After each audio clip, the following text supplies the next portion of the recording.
My name is Wes Porter. I'm a professor at Golden Gate University School of Law, and I'm also the director of the Litigation Center at the law school. And essentially, I teach evidence as my doctrinal course. And I also teach evidence in the courtroom, a course that we designed. I teach the first-year elective that they're talking about today, white-collar crime and practice. And I also lead a summer program called Summer Trial and Evidence Program, or First Step.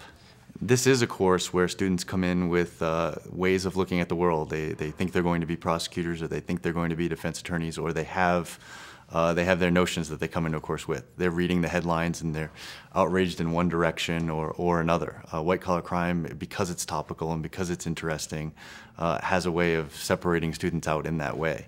I confront the ethical issues that arise in white-collar cases against that backdrop. So one of the first things we do is we start to talk about the missteps in white-collar crime cases, some of the prosecutorial misconduct issues that come up. Why are cases dismissed? What happened in those cases and where did it go wrong and what could be done better? That takes care of some of the folks that are real prosecution heavy and have their view on the world that the prosecution's always right. We have to challenge that notion, and we have to show them examples of when that wasn't the case and really start to have them look at it from a defense perspective. It's certainly something I've had to do as a career prosecutor.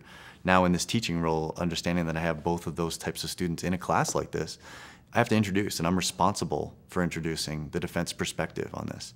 And for the true believers on the defense side, it's important that my fact scenarios involve real victims, that there's been a crime, that they've done something wrong, and it's not all a game, and it's not just about getting someone off. Sometimes the best course and zealous representation for your client is presenting them with meaningful plea negotiations, doing a good job for advocating for them in sentencing.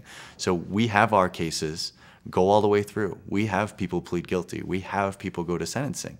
And that's an eye-opening sometimes from those that come in with that defense perspective that everyone is wrongfully accused. They're not. There are some prosecutors, and most prosecutors, that do it the right way and bring cases based on the right way. I have the ultimate responsibility of introducing those perspectives to all my students so they have to start to have a better appreciation of it.